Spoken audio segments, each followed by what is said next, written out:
Biome leading institute for pre medical exam NEET प्रतियोगिता परीक्षा की तैयारी के लिए लेकर आया है live digital classes on YouTube channel, prerecorded class, classroom video, special session, chat room. घर बैठे पूछिए सवाल, रिवीजन भी आसान।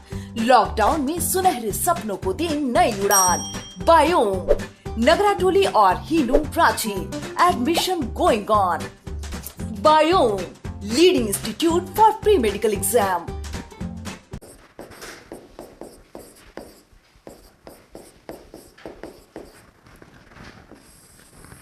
डाइजेशन एंड एब्जॉर्प्शन हो गया। तो डाइजेशन एंड ऑब्जॉर्प्शन जब वर्ड की बात की जाती है तो सबसे पहले दो वर्ड आ रहा है यहाँ पे। पहला वर्ड आ रहा है डाइजेशन और दूसरा वर्ड आ रहा है एब्जॉर्प्शन। डाइजेशन का मतलब क्या होता है? डाइजेशन का मतलब होता है, चूंकि बायोमोलिकुल्स चैप्टर नहीं हुआ है तो हल्का सा एक बेसिक इंफॉर्मेशन हम देते हैं कि जो बायोमोलिकुल चैप्टर होता है उसमें हम लोग क्या पढ़ते हैं। उसमें हम लोग पढ़ते हैं कि जो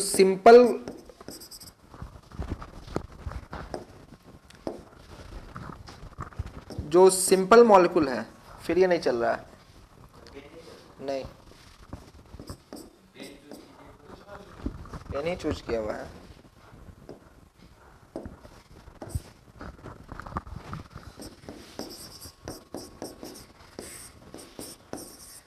तो बायोमोलिकुल्स चैप्टर्स जब पढ़ोगे तो बायोमोलिकुल चैप्टर में बताया जाएगा कि जो सिंपल मॉलिक्यूल्स होते हैं, जैसे अमीनो एसिड हो गया, तो अमीनो एसिड जुड़ के कैसे प्रोटीन बनता है, कैसे ग्लूकोज फ्रक्टोज जुड़ के जो है पॉलीसेकेराइड्स का फॉर्मेशन करता है, किस तरीके से जो है मोनोसेकेराइड बनता है, डाइसेकेराइड बनता है, ट्राइसेकेराइड बनता है। उसी तरीके से लिपिड्स में किस तरीके से जो है सिंपल फैटी एसिड जो है वो जुड़ जुड़ के जो है ट्राइसेकेराइड का फॉर्मेशन करता है।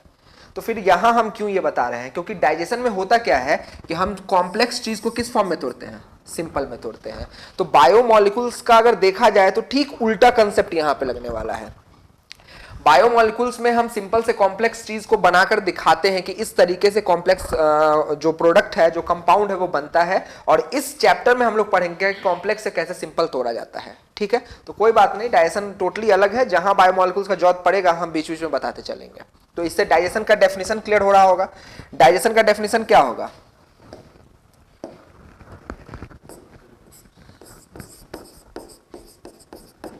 Conversion of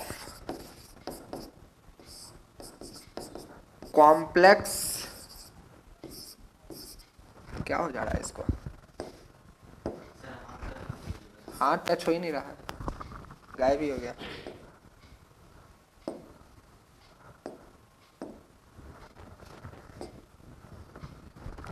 conversion of complex compound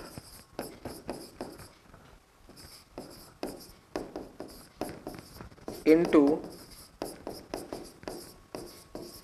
simple ones. तो डेफिनेशन सभी लोगों को क्लियर है? सभी लोगों को गुड मॉर्निंग, है ना?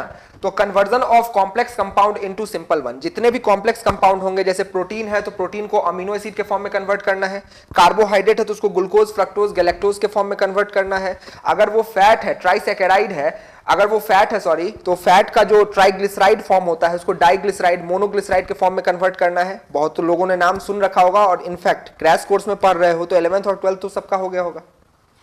इसमें सभी बच्चे वो हैं जो 11th 12th पास किए हुए हैं ना, 12th पास आउट वाले सभी लोग होंगे। तो सभी लोग 12th पास आउट वाले होंगे तो सभी लोगों को पता होगा कि ट्राइग्लिसराइड जो है वो लिपिड का फॉर्म है। जब वो डाइजेस्ट होगा तो आइदर डाइग्लिसराइड के फॉर्म में होगा या फिर मोनोग्लिसराइड के फॉर्म में होगा। उसी तरीके से जो न्यूक्लिक एसिड होता है, तो न्यूक्लिक एसिड जब डाइजेस्ट होता है तो वो भी अपना फॉर्मेशन करता है। किस फॉर्म में डाइजेस्ट होता है? तो बेस पेयर्स बनते हैं, नाइट्रोजन बेस पेयर्स का फॉर्मेशन होता है यहाँ पे, बेसेस जिसको हम लोग कहते हैं। फिर सुगर, यहाँ पे राइबोज सुगर या डीऑक्सीराइबोज सुगर होता है और फॉस्फेट रिलीज होता है। वो सब हम देखेंगे इस चैप्टर में। तो खैर सिंपल सा बात अगर हम बोले तो कॉम्प्लेक्स कंपाउंड को सिंपल में कन्वर्ट करने के प्रोसेस को हम लोग क्या कहते हैं? डाइजेशन। बहुत लोगों को कंफ्यूजन क्या होता है कि जैसे डाइजेशन पूछोगे सीधा डाइजेशन क्या होता है तो सीधा बोल देता है break down of large molecule into a small one. बहुत लोगों ने सोचा भी होगा, तो ये गलत डेफिनेशन हो जाएगा। डाइजेशन का मतलब बड़े कंपाउंड को छोटे में नहीं तोड़ना है। डाइजेशन का मतलब होता है कॉम्प्लेक्स फूड मटेरियल को सिंपल में तोड़ना है। दोनों का मतलब समझना होगा। जैसे एक वर्ड आएगा तुम लोगों को आगे जब पढ़ाया जाएगा तो एक वर्ड आएगा जिसका नाम होगा इमल्सिफिकेशन। इमल्सिफिकेशन एक्चुअली में हम लोग फैट मॉलिक्यूल का करते हैं, ठीक है, जिसमें large fat molecule, large fat जो है उसको कन्वर्ट किया जाता है किस चीज में, स्मॉल मॉलिक्यूल्स में, स्मॉल मॉलिक्यूल्स में। इस प्रोसेस का नाम क्या होता है, इमल्सिफिकेशन। मतलब बड़े बड़े फैट मॉलिक्यूल को छोटे छोटे फॉर्म में, जिसको मिसिल्स कहा जाता है, वो आगे हम बताएंगे, उसके फॉर्म में जो कन्वर्जन होता है उस प्रोसेस का नाम क्या होता है, इमल्सिफिकेशन। लेकिन डाइजेशन में देख लो क्या बताया जा रहा है, डाइजेशन में ये बताया जा रहा है कि जो कॉम्प्लेक्स होगा उसको सिंपल में तोड़ना है। तो इन दोनों के बीच का डिफरेंस जो है वो क्लियर होना चाहिए, ठीक है। तो ये था डेफिनेशन। और एब्जॉर्प्शन किसको कहेंगे, तो सिंपल सा बात है, जब डाइजेशन हो जाएगा, जब सिंपल मॉलिक्यूल्स का फॉर्मेशन हो जाएगा, तो उस सिंपल मॉलिक्यूल को क्या करना है, ब्लड में एब्जॉर्ब कर लेना है। उस प्रोसेस का नाम क्या होगा, एब्जॉर्प्शन। तो यही दो चीज को हम इंटायरली इस पूरे चैप्टर में देखने वाले हैं। लेकिन इसको स्टार्ट करने से पहले कुछ डेफिनेशंस को देख लिया जाए। जैसे पहला डेफिनेशन है न्यूट्रिशन। न्यूट्रिशन किसको कहा जाता है, जैसे हर जगह ये नाम इस्तेमाल होते रहता है। तो न्यूट्रिशन का मतलब होता है वो सारा process, sum of all those process जिसके थ्रू हमें क्या मिलता है, एनर्जी मिलता है। और उस एनर्जी से हम क्या करते हैं, अपने बॉडी के मेटाबॉलिक एक्टिविटी को परफॉर्म करते हैं। तो हम कह सकते हैं sum total of all processes. Like कौन कौन सा प्रोसेस, तो सबसे पहला प्रोसेस हो गया कौन सा, इंजेशन। दूसरा प्रोसेस कौन सा हो गया, डाइजेशन। डाइजेशन के बाद कौन सा हो जाएगा, एब्जॉर्प्शन। फिर कौन सा हो जाएगा, एसिमिलेशन। और एसिमिलेशन के बाद कौन सा हो जाएगा, इजेशन, है ना। तो ये प्रोसेसेस कुछ हैं, ये सिंपल सा टर्म है, बचपन से पढ़ते आए होंगे, क्लास 8 से ही ये बताया जाता होगा। वापस से एक बार रिपीट कर देते हैं। इंजेशन का मतलब हो गया taking in the food, food को लेने के प्रोसेस को कहते हैं इंजेशन। कॉम्प्लेक्स फूड मटेरियल को सिंपल में कन्वर्ट करने के प्रोसेस को हम लोग क्या कहते हैं, डाइजेशन, है ना। एब्जॉर्प्शन किसको कहेंगे, तो जो सिंपल वन हो गया है, जैसे ग्लूकोज बन गया है, तो उस ग्लूकोज को ब्लड में एब्जॉर्ब कर लेना, इस फेनोमेना को हम लोग क्या कहेंगे, एब्जॉर्प्शन। अब एब्जॉर्ब अगर कर लिए हैं तो सिर्फ इंटेस्टाइन के पार्ट में अगर एब्जॉर्ब किए हैं तो मुझे पूरे बॉडी के हर सेल्स तक पहुंचाना है, हर टिश्यूज तक पहुंचाना है। तो ट्रांसपोर्ट जो किया जाएगा उस प्रोसेस का नाम क्या होगा, एसिमिलेशन। और जो चीज हम डाइजेस्ट नहीं कर पाए हैं, जैसे जो सेलुलोज का कंपोनेंट होता है उसको हम डाइजेस्ट नहीं कर पाते हैं, तो जो चीज हम डाइजेस्ट नहीं कर पाए हैं, जो अनडाइजेस्टेड वेस्ट हमारे इंटेस्टाइन में बच गया है, उसको बॉडी से बाहर निकालने के प्रोसेस को हम लोग क्या कहते हैं, इजेशन। तो पांचों टर्म सभी लोगों को क्लियर हो चुका होगा। अब यहां पे हम एक चीज क्लियर करना चाहते हैं, एक चीज ये क्लियर करना चाहते हैं कि एक वर्ड आता है कौन सा, एक्सक्रीशन, और एक वर्ड आता है कौन सा, इजेशन। इन दोनों के बीच में क्या फर्क है, इजेशन का मतलब क्या होता है और एक्सक्रीशन का मतलब क्या होता है। जो इजेशन होता है इसका मतलब होता है रिमूवल ऑफ अनडाइजेस्टेड वेस्ट। जो चीज डाइजेस्ट हम नहीं कर पाए, कोई भी जो खाना हम खाए हैं उसको हम डाइजेस्ट अगर नहीं कर पाए और उसका जो रिमूवल हो रहा है, उस फेनोमेना का नाम क्या होता है, इजेशन होता है। तो फिर एक्सक्रीशन हम किसको कहते हैं, बताओ जल्दी जल्दी बताओ, एक्सक्रीशन किसको कहते हैं। नहीं तो बाहर तो हो तो गया, रिमूवल का मतलब एग्जिट, एनस के थ्रू बाहर निकलना, इस फेनोमेना का नाम है इजेशन। फिल्टर करना ना, कुछ और सोचो। जितने लोग ऑनलाइन हैं उनसे भी ये क्वेश्चन है, एक्सक्रीशन किसको कहते हैं। तो सिंपल सा बात है, एक्सक्रीशन कहते हैं जितना भी मेटाबॉलिक वेस्ट है, वेस्ट मटेरियल ऑफ बॉडी के को आउट करना एक्सक्रीशन, और रिमूवल ऑफ फीकल मैटर को आउट करना। बॉडी कहना पीयूष कुमार, बॉडी मतलब तुमको बोलना पड़ेगा मेटाबॉलिक वेस्ट, ठीक है। Dhruv Yadav, removal of nitrogenous base, ना गलत हो गया, बेस क्यों लिख दिया, वेस्ट ना लिखना था। नाइट्रोजिनस वेस्ट के रिमूवल को हम लोग क्या कहते हैं, एक्सक्रीशन कहते हैं। हाँ बिल्कुल सही है Swarnadeep Chatterjee, excretion removal of harmful metabolic waste. तो एक्सक्रीशन जो होता है वो क्या होता है, removal of metabolic waste. Metabolic waste के रिमूवल को हम लोग क्या कहते हैं, एक्सक्रीशन कहते हैं। जैसे urea, ammonia, uric acid, in fact carbon dioxide, तब ना लंग्स को एक्सक्रीटरी ऑर्गन कहते हैं। लंग्स हमारा एक्सक्रीटरी ऑर्गन है, तो पूछेगा कैसे है, तो लंग्स CO2 का रिमूवल कर रहा है, CO2 हमारा मेटाबॉलिक वेस्ट है। उसी तरीके से लीवर भी एक्सक्रीटरी ऑर्गन है। कैसे लीवर एक्सक्रीटरी ऑर्गन है, क्योंकि लीवर जो है वो बिलीरुबिन, बिलीवर्डिन, ये दोनों बाइल पिगमेंट जो होता है इसका भी रिमूवल करता है, तो ये इस तरीके से लीवर हो गया। उसी तरीके से स्किन भी हम लोग का क्या है, एक्सक्रीटरी ऑर्गन है। कैसे है, क्योंकि स्किन में सीबेसियस ग्लैंड होता है, स्वेट ग्लैंड होता है, ये भी क्या करता है, रिमूवल करता है। तो याद रहे, सिर्फ किडनी एक्सक्रीटरी ऑर्गन नहीं होता है, किडनी के साथ साथ लीवर भी होता है, स्किन भी होता है और लंग्स भी होता है। लेकिन एनस के थ्रू जो होता है वो क्या होता है, एक्सक्रीशन नहीं होता है। एनस के थ्रू जो फेनोमेना होता है उसको हम लोग क्या कहते हैं, इजेशन। तो ये है बहुत बेसिक, लेकिन मैक्सिमम लोग गलती करते हैं। तो ये चीज एकदम गांठ बांध के दिमाग में रखना पड़ेगा कि इजेशन और एक्सक्रीशन में थोड़ा सा का क्या है, डिफरेंस है। बाकी ये टर्म सभी लोगों को क्लियर हो चुका है। Taking in of the food, conversion of complex food material into simple one, absorption of simple nutrients from the small intestine into the blood, transport of simple nutrient to each and every cells of the body, removal of undigested waste। इन सारे processes के सम को हम लोग क्या कहते हैं, nutrition कहते हैं। क्लियर है? फूड, ये तो सिंपल सा चीज है, व्हाट वी ईट, जो हम खाते हैं उसको फूड कहते हैं। लेकिन फूड में चीजें जो होती हैं, जो केमिकल कंपोनेंट जो फूड का होता है उसको हम लोग क्या कहते हैं, न्यूट्रिएंट्स कहते हैं। फूड के केमिकल कॉन्स्टिट्यूएंट को हम लोग क्या कहते हैं, न्यूट्रिएंट्स कहते हैं। Nutrients, chemical constituent of food. Food के केमिकल कॉन्स्टिट्यूएंट को हम लोग क्या कहते हैं, न्यूट्रिएंट्स कहते हैं। क्लियर हो चुका है? अब जो न्यूट्रिएंट्स होता है, कुछ न्यूट्रिएंट्स जो होता है हम ज्यादा मात्रा में खाते हैं और कुछ न्यूट्रिएंट्स हम कम मात्रा में खाते हैं। जो हम ज्यादा मात्रा में खाते हैं उसको मैक्रो कहते हैं और जो कम मात्रा में लेते हैं उसको हम क्या कहते हैं, माइक्रो कहते हैं। इनफैक्ट ज्यादा क्यों खाते हैं, ऑब्वियस सी बात है, हमारे बॉडी के डेवलपमेंट के लिए, हमारे बॉडी के मेटाबॉलिक एक्टिविटी को प्रोसीड करने के लिए, हमारे बॉडी में एनर्जी के रिक्वायरमेंट को फुलफिल करने के लिए जो चीज चाहिए वो ज्यादा खाते हैं। जैसे मान लो थकान महसूस हो रही है, कार्बोहाइड्रेट हम बहुत ज्यादा लेते हैं, प्रोटीन हम लोग ज्यादा लेते हैं, हम लोग फैट ज्यादा लेते हैं, लेकिन हम लोग विटामिन बहुत कम खाते हैं, हम लोग मिनरल बहुत कम खाते हैं, क्योंकि विटामिन और मिनरल से हमें एनर्जी नहीं मिलता है। क्या कभी सुने कि विटामिन के गोली खाने से एनर्जी मिलेगा?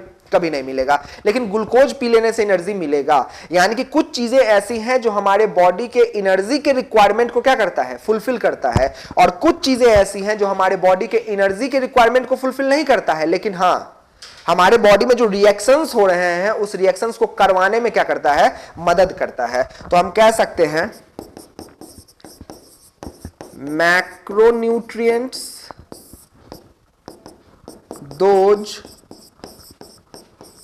Fulfil our energy requirements for metabolic activity and development। हमारे बॉडी के डेवलपमेंट और मेटाबॉलिक एक्टिविटी के लिए एनर्जी चाहिए ना, तो जो एनर्जी के रिक्वायरमेंट को फुलफिल करेगा उसको हम लोग क्या कहेंगे, मैक्रोन्यूट्रिएंट कहेंगे, और जो नहीं करेगा उसको हम लोग क्या कहेंगे, माइक्रोन्यूट्रिएंट्स कहेंगे। माइक्रोन्यूट्रिएंट एनर्जी के रिक्वायरमेंट को फुलफिल नहीं करता है, तो फिर सोचो कि करता क्या है। तो माइक्रोन्यूट्रिएंट जो है ना वो सेवरल रिएक्शंस को के अंदर कैटालिटिक एक्टिविटी की तरह परफॉर्म कर सकता है, कैटलिस्ट की तरह परफॉर्म कर सकता है। मतलब विटामिन के बिना बहुत सारे काम नहीं हो सकते हैं। जैसे मोस्ट कॉमन एग्जांपल अगर हम लोग बोले तो विटामिन ए। विटामिन ए का नाम क्या है, सब लोगों को पता होगा, रेटिनॉल, है ना। रेटिनॉल जो होता है वो कन्वर्ट हो जाता है रेटिनल के फॉर्म में, है ना। और ये रेटिनल जो होता है वो हमारे आईज में प्रेजेंट होता है एक पिगमेंटेड प्रोटीन के फॉर्म में। नाम क्या होगा, रोडोप्सिन। सुने हो ना नाम सब लोग? तो सभी लोग नाम सुने होंगे रोडोप्सिन नाम का पिगमेंट। हमारे आईज में जो है वो एक रॉड्स होते हैं, सेल है, रॉड्स होते हैं, रॉड्स के अंदर एक पिगमेंटेड प्रोटीन होता है जिसका नाम रोडोप्सिन होता है। And rhodopsin is equal to rhodopsin, है ना।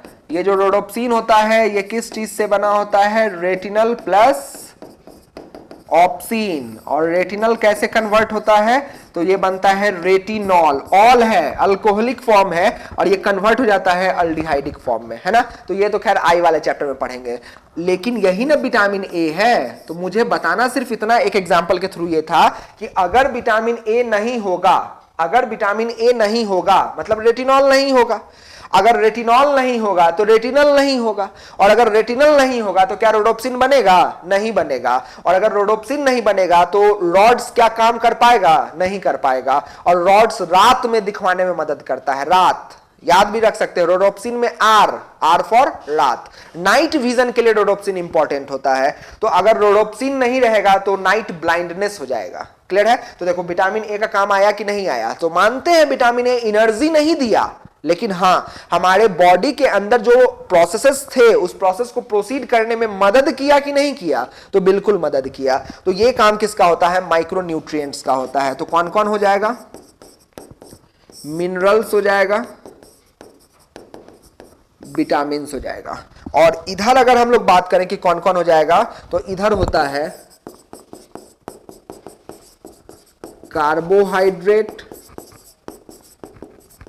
Proteins, fats. ये तीन जो होते हैं वो कौन होते हैं? मैक्रो न्यूट्रिएंट होते हैं। तो बोलोगे वाटर भी तो होता है, तो बिल्कुल वाटर मैक्रो अमाउंट में ही चाहिए होता है, हमें ज्यादा ही चाहिए होता है, लेकिन हम यहां लिख देंगे तो गलत हो जाएगा। क्यों गलत होगा? क्योंकि हमने यहां लिखा है एनर्जी रिक्वायरमेंट फुलफिल करना। वाटर से एनर्जी रिक्वायरमेंट फुलफिल नहीं होता है, लेकिन चाहिए हमें क्या होता है? ज्यादा चाहिए होता है। तो हम यहां बोल सकते हैं water is also required in large amount, क्योंकि वाटर अगर नहीं होगा तो डाइजेशन का कोई भी प्रोसेस सही तरीके से हो ही नहीं पाएगा। वो तुमको आगे समझ में आ जाएगा अभी कैसे, है ना। तो ये सारी चीजें हमें चाहिए होती हैं। तो इन्हीं चीजों को हम क्या कहते हैं? न्यूट्रिएंट्स। मतलब अगर कोई भी कभी भी न्यूट्रिएंट्स वर्ड का इस्तेमाल करता है तो समझ जाना वो carbohydrate, protein, fat, vitamin, mineral या वाटर की ही बात करना चाह रहा है। क्लियर हो चुका है? तो यही चीजें जो है वो क्या होते हैं? न्यूट्रिएंट्स होते हैं। और न्यूट्रिएंट्स का मतलब होता है chemical constituent of the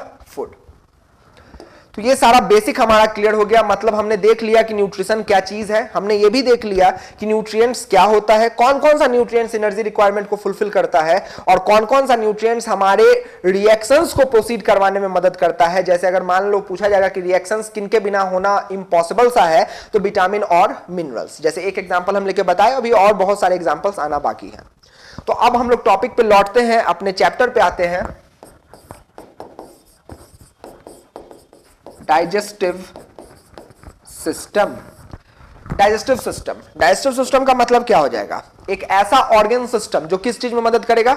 digestion में। सिंपल सा हम बोल सकते हैं organ system that facilitates in digestion. और बाकी जो प्रोसेस बोले हैं वो सब डाइजेशन हो जाएगा, एब्जॉर्प्शन हो जाएगा, एब्जॉर्प्शन के बाद इजेशन हो जाएगा, और इंजेशन तो सबसे पहले होगा ही। इन सारे प्रोसेस को जो फैसिलिटेट करता है उस ऑर्गन सिस्टम को हम लोग क्या कहते हैं? Digestive system. इस ऑर्गन सिस्टम में यहां पे देखा जाए तो हम इसको दो फॉर्म में कन्वर्ट कर देते हैं, तोड़ देते हैं। सबसे पहले देखा जाए तो एक है एलिमेंट्री कैनाल, एलिमेंट्री कैनाल, और दूसरा हम लोग जो टॉपिक पढ़ेंगे वो होगा डाइजेस्टिव ग्लैंड। दोनों को हम अलग अलग करके पढ़ लेंगे ताकि कंफ्यूजन नहीं रहेगा, है ना। तो एलिमेंट्री कैनाल और दूसरा हो गया डाइजेस्टिव ग्लैंड। बचपन से पढ़ते आए होंगे एलिमेंट्री कैनाल क्या होता है? एक कैनाल होता है जिसके दो ओपनिंग्स होते हैं, एक माउथ और एक कौन सा? एनस, है ना। तो हम बोल सकते हैं ये कहां से स्टार्ट होता है? माउथ से स्टार्ट होता है। माउथ के बाद बताओ क्या आएगा? तो माउथ के बाद फेरिंग्स आएगा, फेरिंग्स के बाद कौन आएगा? तो फेरिंग्स के बाद ऑसोफेगस आएगा, ऑसोफेगस के बाद कौन आएगा? स्टमक आएगा, स्टमक के बाद कौन आएगा? इंटेस्टाइन आएगा, और इंटेस्टाइन के बाद कौन आएगा? एनस आएगा। तो यही जो है यहाँ पे पाया जाता है। मतलब एक कैनाल है, एक पाइप है, एक ट्यूब है। एक ऐसा ट्यूब है जो ओपन होता है कहां से? माउथ पे, और दूसरी जगह ओपन होता है कहां से? एनस से। मतलब दो ओपनिंग है यहाँ पे। अब अगर यहां पे बात करें तो जो इंटेस्टाइन होता है उसमें दो बंटवारा होता है, एक स्मॉल इंटेस्टाइन होता है और एक लार्ज इंटेस्टाइन होता है। मतलब स्टमक के बाद जो आएगा वो कौन आएगा? स्मॉल इंटेस्टाइन आएगा। और स्मॉल इंटेस्टाइन की अगर हम लोग बात करें तो स्मॉल इंटेस्टाइन में सबसे पहले जो आने वाला है उसका नाम है डियोडेनम, है ना। उसके बाद जो आने वाला है उसका नाम है जेजुनम, और उसके बाद जो आने वाला है उसका नाम है इलियम। लार्ज इंटेस्टाइन में जो सबसे पहले आने वाला है उसका नाम है सिक्कम, फिर जो आने वाला है उसका नाम है कोलोन, और फिर जो आने वाला है उसका नाम है रेक्टम, और फाइनली कौन आने वाला है? एनस, है ना। तो हम बोल सकते हैं कि अगर मान लो कोई फूड हमने लिया है तो फूड का रास्ता क्या होगा? तो सबसे पहले माउथ, माउथ के बाद फेरिंग्स, फेरिंग्स के बाद ऑसोफेगस, ऑसोफेगस के बाद स्टमक, स्टमक के बाद ड्यूडेनम, ड्यूडेनम के बाद जेजुनम, जेजुनम के बाद इलियम, इलियम के बाद सिक्कम, कोलोन, रेक्टम करते हुए एनस के थ्रू बाहर। तो ये रास्ता याद होना चाहिए, है ना। ये बहुत ही बेसिक चीज है, लेकिन मैक्सिमम लोग कंफ्यूज होते हैं इसके ऑर्डर में, यही ऑर्डर होता है, ठीक है। तो ये था किसके बारे में? Alimentary canal. हम सबका स्ट्रक्चर बारी बारी से भी पढ़ने वाले हैं। डाइजेस्टिव ग्लैंड्स की अगर हम लोग बात करें तो डाइजेस्टिव ग्लैंड में सबसे पहले हम माउथ की बात करते हैं। माउथ, माउथ के अंदर होता है एक कैविटी जिसका नाम है बक्कल कैविटी। बक्कल कैविटी के साथ एसोसिएटेड होता है ग्लैंड। कभी भी गलती से मत बोल देना कि बक्कल कैविटी के अंदर होता है, गलत हो जाएगा। बक्कल कैविटी में नहीं, बक्कल कैविटी के साथ एसोसिएटेड होता है ग्लैंड, जिस ग्लैंड का नाम है सैलिवरी ग्लैंड, सैलिवरी ग्लैंड। दूसरा ग्लैंड हमारे बॉडी का सबसे बड़ा इंटरनल ऑर्गन है जिसका नाम है लीवर। तीसरा ग्लैंड का नाम है पैनक्रियाज। चौथा यहां स्टमक के एपिथेलियल लाइनिंग को हम लोग कहते हैं गैस्ट्रिक ग्लैंड। और पांचवा इंटेस्टाइन के एपिथेलियल लाइनिंग को कहते हैं इंटेस्टाइनल ग्लैंड। तो टोटल कितने तरह के ग्लैंड हो गए? 5 टाइप्स ऑफ डाइजेस्टिव ग्लैंड हो गए, जिसमें सैलिवरी ग्लैंड माउथ में नहीं होता है, मतलब बक्कल कैविटी में नहीं होता है, यानी कि यह बक्कल कैविटी से बाहर से एसोसिएटेड होता है। लीवर, एलिमेंट्री कैनाल में क्या लीवर का नाम लिखा हुआ है? तो नहीं लिखा हुआ है, मतलब लीवर भी एलिमेंट्री कैनाल का हिस्सा नहीं है, बाहर से एसोसिएटेड होता है। पैनक्रियाज, क्या पैनक्रियाज का नाम यहां पे लिखा हुआ है? नहीं लिखा हुआ है। इसका मतलब पैनक्रियाज भी एलिमेंट्री कैनाल का पार्ट नहीं है, बाहर से एसोसिएटेड होता है। लेकिन गैस्ट्रिक ग्लैंड, गैस्ट्रिक ग्लैंड है, स्टमक को गैस्ट्रिक कहते हैं, तो स्टमक का जो एपिथेलियल लाइनिंग होगा वही गैस्ट्रिक ग्लैंड होगा, और इंटेस्टाइन का जो एपिथेलियल लाइनिंग होगा वही कौन होगा? इंटेस्टाइनल ग्लैंड होगा। तो हम क्यों ये बता रहे हैं? हम इसलिए ये बता रहे हैं कि ऊपर का जो लिखा हुआ 3 ग्लैंड है, वो 3 ग्लैंड हमारे एलिमेंट्री कैनाल का पार्ट है कि नहीं है? नहीं है, वो एलिमेंट्री कैनाल में बाहर से एसोसिएटेड होता है, उसको हम एक्सेसरी डाइजेस्टिव ग्लैंड कहते हैं। जैसे जैसे अगर मान लो कि मोबाइल खरीदते हैं तो मोबाइल के साथ, मोबाइल में बैटरी रहता है, वो इसका इनबिल्ट पार्ट होता है, लेकिन मोबाइल के साथ ईयरफोन वो उसका एसेसरीज हो जाएगा, उसका जो चार्जर है वो उसका एसेसरीज हो जाएगा। तो एसेसरीज उसको कहते हैं जो जरूरी तो है लेकिन उसके अंदर का हिस्सा नहीं है, वो बाहर का हिस्सा है। तो ये जरूरी तो है लेकिन एलिमेंट्री कैनाल के अंदर का हिस्सा नहीं है, कहां का हिस्सा है? बाहर का हिस्सा है, इसलिए इसको हम लोग कौन सा ग्लैंड कहेंगे? Accessory digestive gland. याद रहे, ये एकदम क्वेश्चन यहां से बन सकता है कि which of the following are the accessory digestive gland. लोग इसको तो सही मार के आते हैं, इसको भी सही मार के आते हैं, यहीं गड़बड़ कर देते हैं। यहां गड़बड़ इसलिए कर देते हैं क्योंकि सभी लोगों को लगता है कि सैलिवरी ग्लैंड हमारे बक्कल कैविटी के अंदर है, नहीं है। हम पढ़ेंगे अभी, समझ में आ जाएगा कैसे अंदर नहीं है। तो सैलिवरी ग्लैंड, लीवर, पैनक्रियाज, इन तीनों को हम लोग कौन सा ग्लैंड कहते हैं? Accessory digestive gland. और ये दोनों तो एसेसरी हो नहीं सकता है क्योंकि ये दोनों तो इनबिल्ट हिस्सा होता है, इनबिल्ट पार्ट होता है किसका? एलिमेंट्री कैनाल का। क्लियर हो चुका है सभी लोगों को? अब स्टार्ट करते हैं। सबसे पहले इसका पूरा स्ट्रक्चर पढ़ लेंगे, फिर इसका पूरा स्ट्रक्चर और सारे एंजाइम्स का नाम पढ़ लेंगे, फिर मैकेनिज्म ऑफ डाइजेशन होगा, एब्जॉर्प्शन होगा, और फिर जो डिसऑर्डर्स होगा वो होगा। तो ये हमारे पढ़ने का पैटर्न होगा। तो सबसे पहले स्टार्ट किया जाए किसके बारे में? Alimentary canal.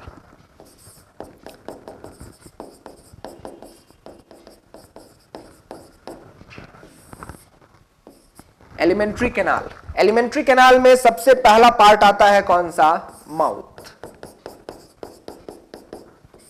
माउथ, माउथ में यहां पे एक ओपनिंग है, माउथ में ओपनिंग है, जैसे नोज में देखो ओपनिंग है, ये ओपनिंग हमेशा खुला हुआ है ना। लेकिन माउथ का ओपनिंग हमारे लिप्स की मदद से बंद हो जाता है। तो हम कह सकते हैं ना, दोनों लिप्स के बीच का दरार है। मान लो ये एक लिप्स है और ये एक लिप्स है, तो दोनों लिप्स के बीच का ये क्या है? दरार है ना। एक स्लिट है, स्लिट लाइक ओपनिंग है, जिसको हम लोग क्या कहते हैं? वेस्टिब्यूल कहते हैं, वेस्टिब्यूल। मतलब slit like opening of mouth. Mouth का जो स्लिट लाइक ओपनिंग होगा, दरार के जैसा जो ओपनिंग होगा, उसको हम लोग क्या कहने वाले हैं? वेस्टिब्यूल कहने वाले हैं। जैसे ही हमारा लिप्स खुलता है तो अंदर एक कैविटी दिखाई देता है, उस कैविटी को हम लोग क्या कहते हैं? Oral cavity, buccal cavity, buccopharyngeal cavity, है ना। तो उसको हम लोग कहते हैं ओरल या बक्कल या बकोफेरेंजियल कैविटी।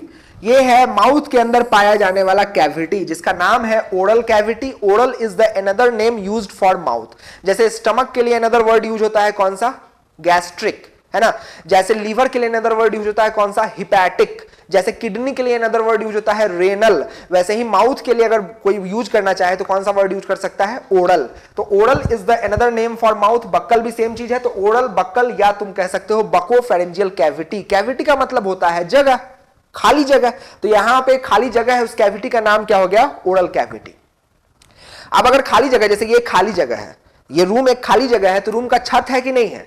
रूम का फ्लोर है कि नहीं है? रूम का साइड है कि नहीं है? रूम का आगे है और रूम का पीछे है। तो सेम चीज, ये कैविटी है तो रूम का छत होगा, कैविटी का फ्लोर होगा, कैविटी के लेटरल साइड्स में होगा कुछ, और कैविटी के आगे भी होगा और कैविटी के पीछे भी होगा। तो कैविटी का बताओ रूफ कौन होगा? रूफ, फ्लोर, एंटीरियर और पोस्टीरियर, और लेटरल तो साइड कर लो, चिक्स है। लेटरल का तो बात ही करना बेकार है, लेटरल साइड में कौन है? चिक्स है। तो रूफ बताओ, रूफ कौन है? तालू। तालू को इंग्लिश में क्या कहते हैं? पैलेट। बक्कल कैविटी का जो रूफ होगा वो कौन होगा? ऊपर जो है उसको क्या कहते हैं? तालू, या फिर क्या कहते हैं? पैलेट। फ्लोर कौन है? फ्लोर है टंग, है ना। टंग के नीचे का हिस्सा उस कैविटी के अंदर का पार्ट नहीं होता है, तो ये टंग हो गया। एंटीरियर, आगे की तरफ कौन है? टिथ है और लिप्स है ना। तो हम बोल सकते हैं टिथ है एंड लिप्स है। और पोस्टीरियर में कौन होता है? तो वो होता है फेरिंग्स। ठीक है, तो टोटल यहां पे रूफ अगर पूछा जाएगा तो रूफ कौन हो जाएगा? पैलेट हो जाएगा। फ्लोर अगर पूछा जाएगा तो कौन हो जाएगा? टंग हो जाएगा। हाँ बिल्कुल सही है स्वर्णदीप। पैलेट होगा तालू, यानी कि फ्लोर जो होगा वो कौन होगा? टंग होगा। एंटीरियर जो होगा वो टिथ और लिप्स होगा, और पोस्टीरियर जो होगा वो कौन होगा? फेरिंग्स होगा। क्लियर है? तो हम एक एक करके सबको पढ़ते हैं। तो सबसे पहले स्टार्ट करते हैं कहां से? पैलेट से।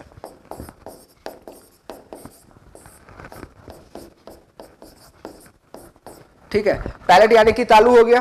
अब अगर पैलेट की बात की जाए तो पैलेट जो है वो हमारे रूफ ऑफ क्या हो गया? Oral cavity. Roof of oral cavity. अगर हम इसका स्ट्रक्चर देखना चाहें तो ये इस तरीके से यहां पे प्रेजेंट होता है। ठीक है, अब यहां पे अगर देखो तो पैलेट आगे की तरफ प्रेजेंट है। अब अगर तेजी में टंग को उठा के पैलेट को फील करना चाहो तो आगे का जो पैलेट है वो कैसा लग रहा होगा? हार्ड लग रहा होगा। और वही टंग को पीछे की तरफ लेके जाओ और टच करो तो कैसा लग रहा होगा? सॉफ्ट लग रहा होगा। यानी कि पैलेट का जो आगे का पोर्शन है, पैलेट का जो एंटीरियर पोर्शन है, ये मान लो कि एंटीरियर पोर्शन हो गया, और ये जो हो गया वो कौन सा पोर्शन हो गया? Posterior portion.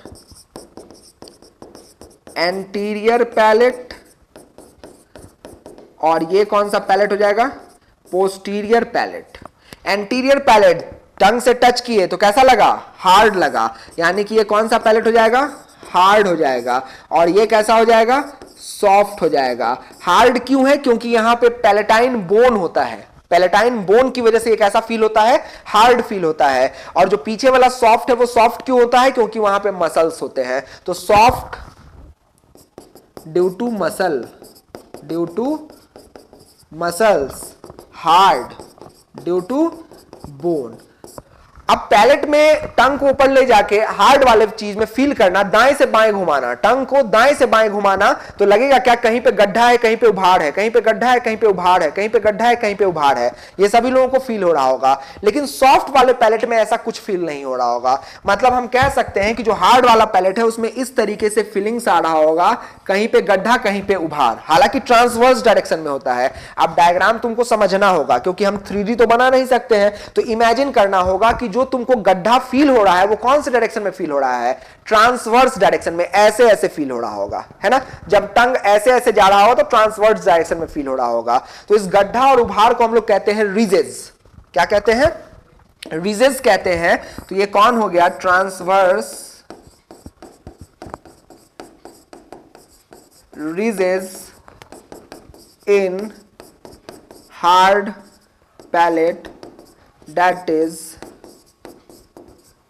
palatine रुगे।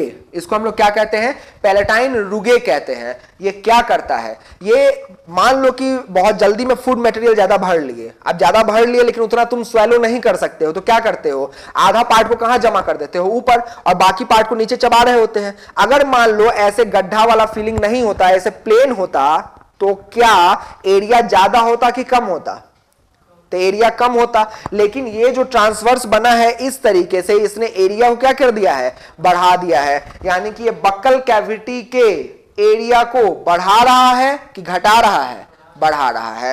क्लियर है। तो हम कह सकते हैं increases area of oral cavity. Clear हो चुका है ये चीज।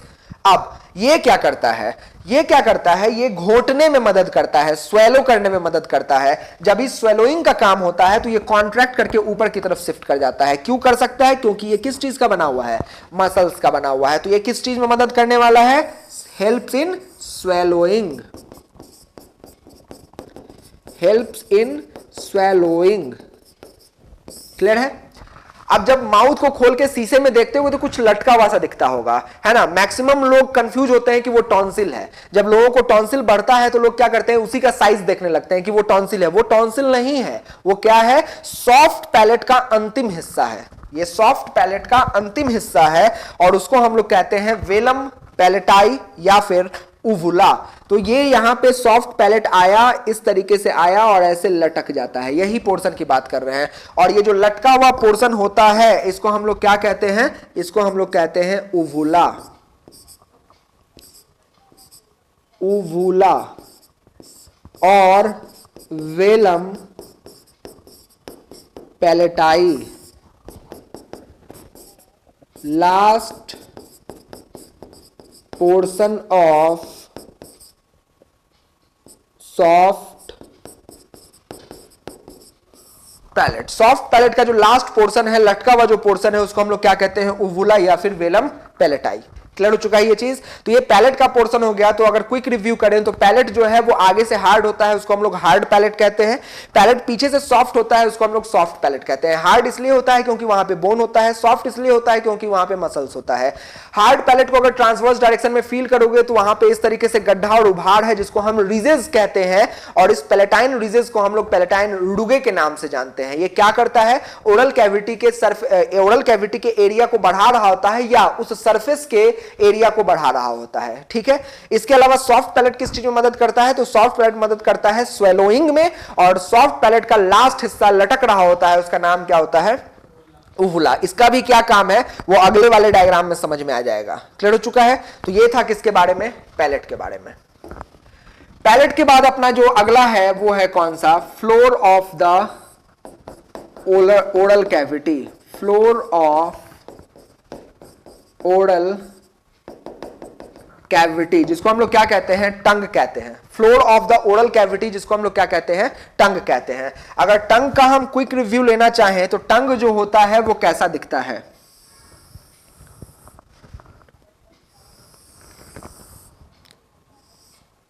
ठीक है। तो टंग जो होता है वो ट्राइंगुलर स्ट्रक्चर होता है। आगे से ये कैसा होता है, कोनिकल होता है, और पीछे ये कैसा होता है, ब्रॉडर होता है। तो ये पोस्टीरियर पार्ट हो गया और ये कौन सा पार्ट हो गया, एंटीरियर पार्ट हो गया। तो ये टंग है। टंग का कोई नाम सुनता है तो सीधा एक चीज बोलता है कि tongue helps in taste of food. वो तो हम पढ़ेंगे ही, लेकिन उसके अलावा टंग का क्या क्या काम है तो हम बताएं। अगर टंग का काम, तो एक तो हम बोल पा रहे हैं टंग की वजह से, यानी कि स्पीच में मदद करता है टंग। स्पीच के अलावा अगर हम बोले तो जब हम फूड को अंदर लेते हैं तो फूड को इधर से उधर घुमाने में मदद करता है कौन, टंग। इसके अलावा सलाइवा के साथ मिक्स करने में काम कौन करता है, टंग। स्वेलो करने में मदद कौन करता है, टंग। तो टंग का क्या क्या काम हो गया, it helps in mixing of food with saliva, it helps in movement of food, इधर से उधर वाला मूवमेंट में, है ना। इसके अलावा ये क्या करेगा, तो स्पीच बोलने में मदद करने वाला है, और टेस्ट तो तुमको पता ही है। तो ये सारा काम कौन करता है, टंग करता है। अगर इसके स्ट्रक्चर को देखा जाए तो टंग का जो पीछे का हिस्सा होता है उस हिस्से में ऐसे डिवीजन होता है, मतलब टंग जो है दो भाग में अगर देखा जाए तो ऐसे बटा हुआ है। ये पोस्टीरियर पार्ट हो जाएगा और ये कौन सा पार्ट हो जाएगा, एंटीरियर पार्ट हो जाएगा। ये हो जाएगा पोस्टीरियर पार्ट जो कि छोटा सा हिस्सा है, 1/3 बोल सकते हैं, और ये कौन सा हो जाएगा, एंटीरियर पार्ट जो कि बड़ा सा हिस्सा है, ये कौन सा पार्ट हो जाएगा, 2/3 हो जाएगा। तो एंटीरियर 2/3 है, पोस्टीरियर 1/3 है। जो पोस्टीरियर पार्ट होता है वहां कुछ नहीं होता है, बहुत सारे लिम्फ नोड्स होते हैं, और माउथ में जो लिम्फ नोड्स पाया जाता है उसी को हम लोग टॉन्सिल कहते हैं, है ना। तो ये पोस्टीरियर पार्ट में बहुत सारे क्या होते हैं, लिम्फ नोड्स होते हैं, और इस लिम्फ नोड को हम लोग क्या कहते हैं, टॉन्सिल कहते हैं। लेकिन ये टॉन्सिल कहां से एसोसिएटेड है, टंग के साथ एसोसिएटेड है, और टंग का दूसरा नाम क्या होता है, लिंगुअल। तो इस टॉन्सिल को कौन सा टॉन्सिल कहा जाएगा, लिंगुअल टॉन्सिल। लिंगुअल टॉन्सिल ये लिम्फ नोड होता है। टॉन्सिल कभी भी कहीं भी लिखा हो तो टॉन्सिल का मतलब होता है लिम्फ नोड इन माउथ। अब जिसके लिम्फ नोड समझ में आ रहा है ठीक है, जिसके नहीं समझ में आ रहा है टेंशन नहीं लेना है। Lymph node body fluid and circulation नाम का एक चैप्टर आएगा, उसके अंदर बताया जाएगा। लिम्फेटिक सिस्टम नाम का एक टॉपिक आएगा, उसके अंदर डिटेल किया जाएगा, है ना।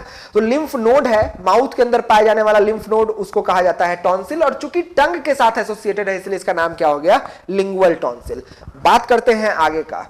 जो टेस्ट वाला काम होता है ना वो एंटीरियर पार्ट करता है, और एंटीरियर पार्ट में ऐसा क्या होता है, तो एंटीरियर पार्ट में ढेर सारा यहां पे क्या होता है, पैपिला होता है, प्रोजेक्शंस होते हैं, छोटे छोटे प्रोजेक्शंस होते हैं, जिसको हम लोग क्या कहते हैं, पैपिला कहते हैं। अब ये पैपिला कहां कहां एसोसिएटेड होता है, तो कुछ पैपिला जो होता है वो इस सल्कस वाले रीजन में प्रेजेंट होता है। कुछ पैपिला जो होता है वो यहां पे कोनिकल पोर्शन में इस तरीके से प्रेजेंट होता है, सब जगह प्रेजेंट होगा, लेकिन सबसे ज्यादा कहां पे प्रेजेंट होगा, मिड वाले पोर्शन में होगा। हम बना रहे हैं रेड कलर से, लेकिन ये हकीकत में व्हाइटिश इन अपीयरेंस होता है ना। तो ये इस तरीके से यहां पे पाया जाएगा। इसके साथ साथ कुछ पैपिला ऐसा होता है जो यहां पे ही सबसे ज्यादा होता है, टिप पे सबसे ज्यादा होता है। वैसे पाया तो सब जगह जाएगा, लेकिन सबसे ज्यादा संख्या जो इसका होगा वो कहां पे होगा, टिप पे होगा। इस तरीके से होगा, टिप पे होगा, और बाकी हल्का फुल्का सब जगह होगा, है ना। तो इस तरीके से यहां पे होगा, ये पैपिला हो गया। उसी तरीके से एक और पैपिला होता है जो हम लोगों में नहीं होता है। स्ट्रॉन्गेस्ट मसल किस सेंस में बोलना चाह रहे हो सौमिली दास, है ना। वो स्फिंक्टर की बात की जा सकती है यहां पे, क्योंकि ये जो स्ट्रक्चर होता है यहां पे मतलब उस सेंस में तो हम कुछ बोल नहीं सकते हैं यहां पे। अब अगर हम बात करें यहां पे, तो ये जो पैपिला है यहां पे, इस पैपिला को हम लोग कहते हैं वैलेट पैपिला, या फिर हम इसको कहते हैं सरकम वैलेट पैपिला, ठीक है। ये जो पैपिला होता है, इस पैपिला को हम लोग कहते हैं filiform papilla.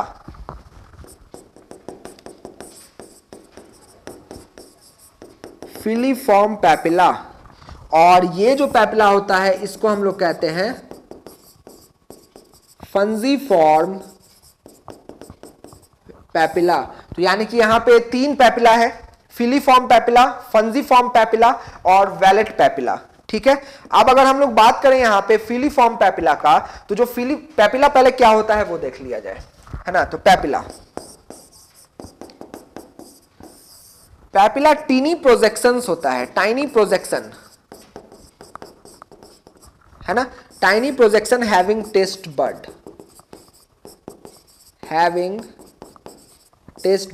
Tiny projection. Tongue को अगर टच होगा तो खुरदुरा फील होगा, रफनेस जैसा फील होगा, वो थोड़ा थोड़ा कुछ कुछ निकला हुआ होता है। वही चीज हम यहां बना के दिखा रहे हैं। तो उसी चीज को हम क्या कहते हैं, पैपिला कहते हैं। और उसके अंदर क्या होते हैं, टेस्ट बर्ड्स होते हैं। वहां पे एपिथेलियम एक्चुअली में वहां पे क्या होता है, न्यूरॉन होता है, एक स्पेशल तरह का सेंसरी रीजन होता है, उसको हम लोग क्या कहेंगे, सेंसरी कह सकते हैं, न्यूरॉन का पार्ट है, वो क्या होता है, वहां पे क्या नाम होगा, तो याद रहे कभी भी देखने के लिए यूज हो तो उसको रिसेप्टर कहा जाता है, फोटो रिसेप्टर।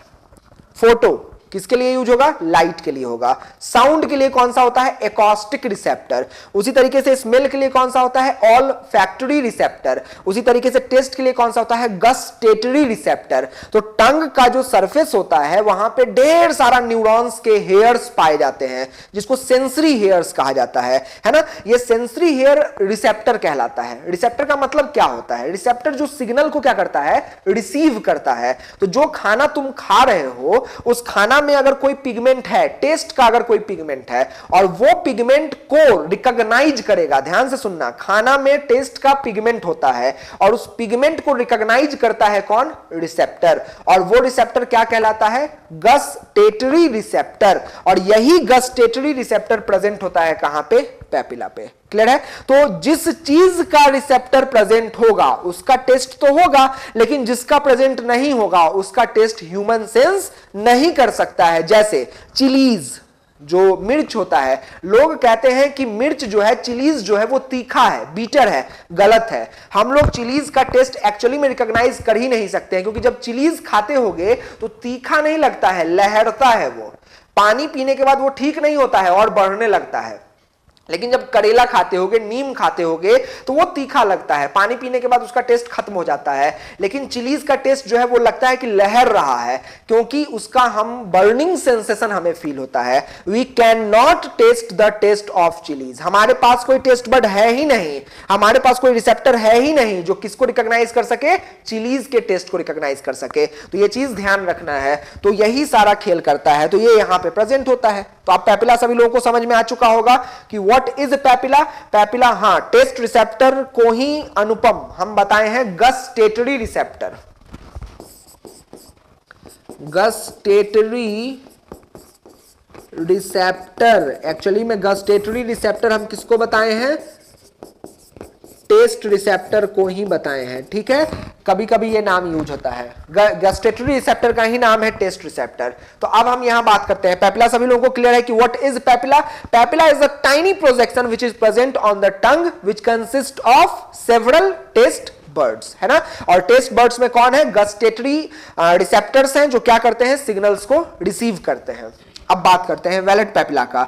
वैलेट पैपिला का जो नंबर अगर यहां पे देखा जाए तो लगभग नंबर कितना होता है, 10 से 12 होता है, 10 to 12 इन नंबर। ये सब उतना इंपॉर्टेंट नहीं है, बस नाम याद रखो काफी है। मेन चीज अब बताने जा रहे हैं, क्यों हम नाम इसका बताए हैं। फिलीफॉर्म पैपिला है, तो ये पैपिला, पैपिला मतलब सीधा बोलोगे टेस्ट बड होगा, लेकिन फिलीफॉर्म पैपिला एक ऐसा पैपिला होता है जहां पे टेस्ट बड प्रेजेंट नहीं होता है। इसके पास क्या होता है, तो टेस्ट बड नहीं प्रेजेंट होता है, ये सिर्फ और सिर्फ टच रिसेप्टर को कैरी करता है। Do not have taste bud, ये इंपॉर्टेंट पॉइंट है। Do not have taste buds, have touch receptor. ठीक है, और बाकी जो है फंजीफॉर्म पैपिला हो गया, तो ये अपना यहां इस तरीके से होगा। तो ये तो न्यूमरस है, बहुत ज्यादा होता है। ठीक है, तो ये चीजें यहां पे प्रेजेंट है। तो मेन पॉइंट जो हमें बताना था, इतना जो हम पैपिला पे मेहनत किए हैं वो इस पॉइंट को बताने के लिए ही किए हैं। इसको डायरेक्ट बताते तो शायद दिक्कत होता, लेकिन अब समझने में आसानी होगा। सीधा बोलना कि फिलीफॉर्म पैपिला एक ऐसा पैपिला होता है जहां पे कोई भी टेस्ट बड प्रेजेंट नहीं होता है। इसके पास कौन सा रिसेप्टर होता है, टच रिसेप्टर होता है। तो यहां पे एक क्वेश्चन बनाया जा सकता है। क्लियर हो चुका है। तो ये था किसके बारे में, ऑल अबाउट द टंग। लेकिन हम लोग एडल्ट के टंग का पोर्शन डिस्कस कर रहे हैं।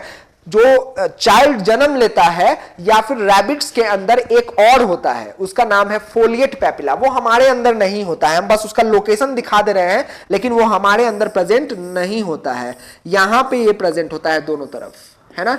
तो ये एडल्ट्स में हम लोगों के अंदर क्या होता है, अब्सेंट होता है। इसका नाम है folate papilla, absent in human adults. तो आप बोलोगे कि काम क्या करता है, तो हम कैसे बता सकते हैं। रैबिट तो टेस्ट नहीं बताने वाला है कि कौन सा टेस्ट फील होगा। तो करता होगा, टेस्ट का ही काम करता होगा, लेकिन हमारे ह्यूमन के एडल्ट में ये चीज क्या होता है, अब्सेंट होता है। तो हम लोगों के पास टोटल कितने पेपिला हो गए, 3 पेपिला। लोकेशन सभी लोगों को क्लियर है, मेन पॉइंट जो बताना था वो हमारा हो चुका है। तो ये था स्ट्रक्चर किस चीज का, टंग का। अगर फंक्शन ऑफ टंग की बात करें तो क्या क्या करता है, helps in speech, helps in speech, mastication of food बोल सकते हैं, मस्टिकेशन ऑफ फूड, मस्टिकेशन को ही चीविंग कहते हैं, है ना। Mixing of food with saliva, mixing of food with saliva, taste, इन सब चीजों में यह मदद करता है। स्वेलोइंग, स्वेलोइंग, ठीक है। Human can not taste chillies, मिर्च का टेस्ट ह्यूमन नहीं कर सकता है, ठीक है। इसके बाद जो है, in dogs tongue helps in thermoregulation. अब एक नया चीज आ गया, थर्मोरेगुलेशन। कैसे? थर्मोरेगुलेशन मतलब बॉडी के टेम्परेचर को कंट्रोल करने में मदद करता है। ये किस तरीके से करता है, देखते हुए गर्मी जब बढ़ता है तो टंग क्या करता है, मतलब डॉग क्या करता है, डॉग के टंग से लगातार पानी के जैसा कुछ चीज गिरते रहता है और फिर क्या करता है, वो अपने टंग से पूरे बॉडी को चाटने लगता है। देखे होंगे कि गर्मी का मौसम बढ़ने पे जो डॉग होता है वो अपने टंग से क्या करता है, पूरे बॉडी को चाटना चालू करता है। वो थर्मोरेगुलेशन कर रहा होता है। क्यों? क्योंकि डॉग के टंग पे स्वेट ग्लैंड भी पाया जाता है, हम लोगों के नहीं पाया जाता है। कहां पाया जाता है? डॉग के टंग पे। तो हम कह सकते हैं हैव स्वेट ग्लैंड। अब तो काम समझ में आ गया।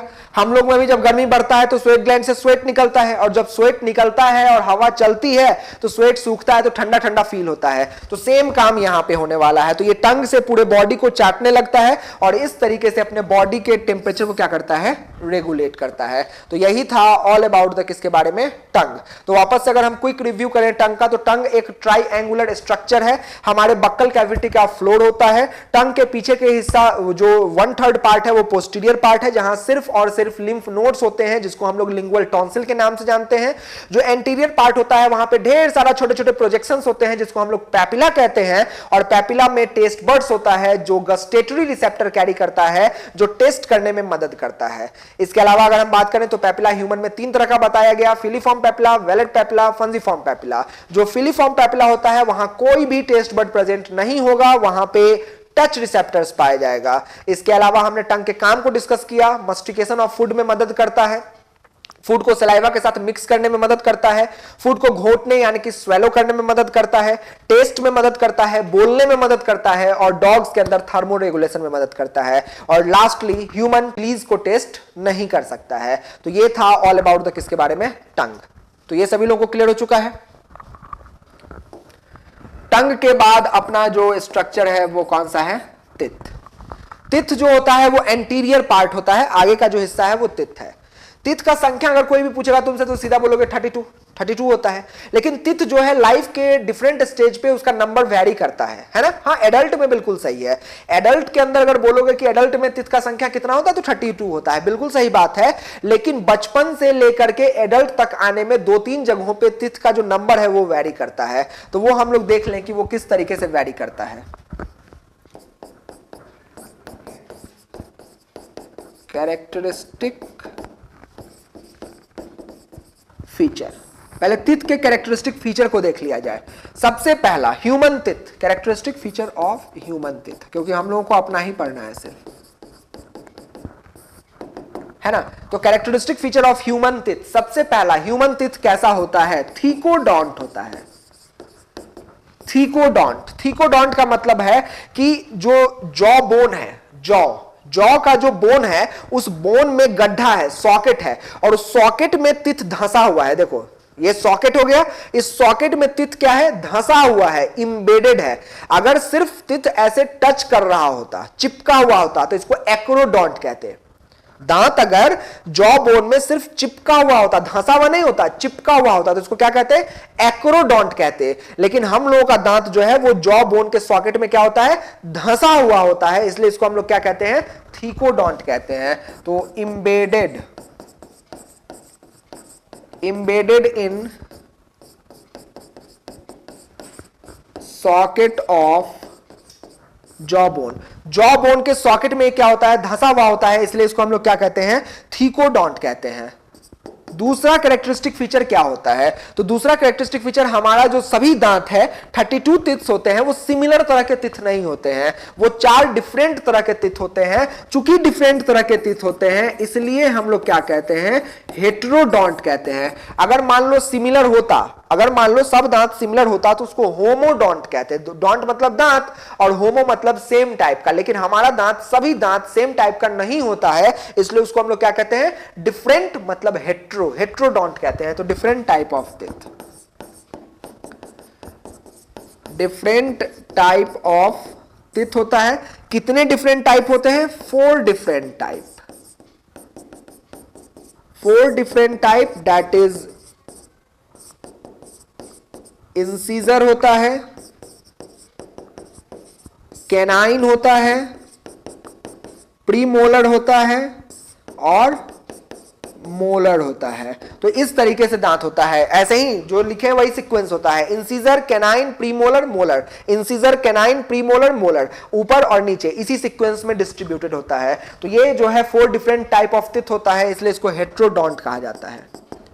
इसके अलावा हमारे टिथ का जो लाइफ साइकिल है वो 2 डिफरेंट लाइफ साइकिल होता है। मतलब कुछ दांत बचपन में निकलता है, और वो दांत बचपन में निकलता है उसको हम लोग मिल्क टिथ या टेम्पोररी टिथ कहते हैं। हिंदी में कहते हैं वो दूध का दांत है, यानी कि मिल्क टिथ है, टेम्पोररी टिथ है। तो वो सारा दांत टूटता है और टूटने के बाद वापस से नया निकलता है। यानी कि लाइफ में दांत जो है वो कितनी बार आया, 2 बार आया। एक बार आया, टूट गया, फिर दोबारा आया। लेकिन वो टूट गया, अगर जो दोबारा आया है वो अगर टूट गया तो वो फिर नहीं आएगा। यानी कि लाइफ में दांत सिर्फ 2 लाइफ स्टेज फॉलो करता है, इसीलिए डाइफायोडोंट, डाई मतलब 2। अगर एक ही बार आता लाइफ में, पूरे लाइफ में एक ही बार दांत आएगा तो उसको हम लोग क्या कहेंगे, मोनोफायोडोंट। तो हम लोगों का जो मैक्सिमम दांत है, हम सब नहीं बोल सकते हैं, अगर हम सब बोल देंगे तो हम गलत हो जाएंगे।